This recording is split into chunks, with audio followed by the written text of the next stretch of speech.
Lahat naman tayo nagsimula sa tikim lang o kaya isang beses lang naman.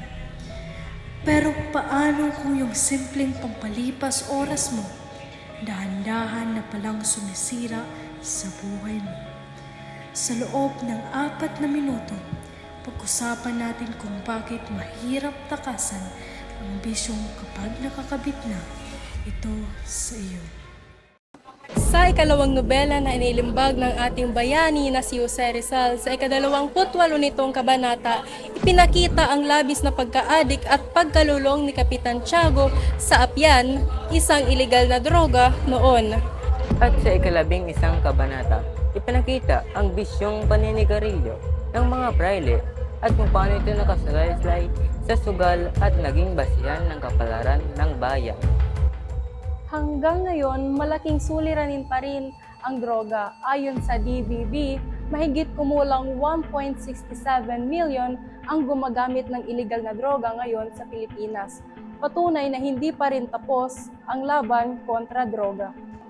Ayon sa DOH, 16 milyong Pilipino ang naninigarilyo. Bukod dito, talamak din ang online gambling nagbabaon sa rami sa utang.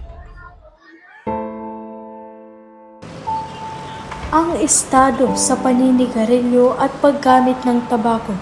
Sa kabila ng kampanya laban sa paninigarilyo, mataas pa rin ang bilang ng Pilipinong nalululong sa tabako. Ang nakakabahalang pagtaas ng paggamit ng vape sa kabataan, ang electronic cigarettes o vape ay mabilis na naging popular, lalo na sa mga kabataan at mag-aaral na minor de edad.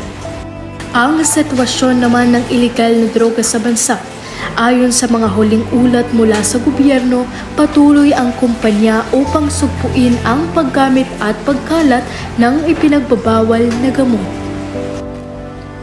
Madaling magsimula ng bisyo, madaling sumabay sa uso, madaling magpadala sa udyok ng barkada, at madaling isipin na kaya nating huminto kung kailan natin gusto. Ngunit ang katotohanan, ang adiksyon ay isang patibong. Unti-unti nitong ninanakaw ang iyong pera, ang iyong kalusugan, ang tiwala ng iyong pamilya, at sa huli, ang iyong mismong kinabukasan. Ang pagbabago ay nagsisimula sa isang salita, ang matutong humindi.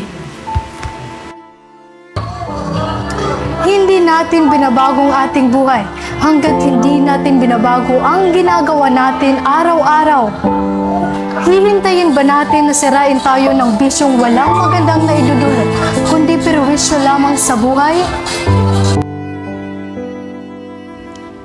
Every addiction begins with pain and ends with pain.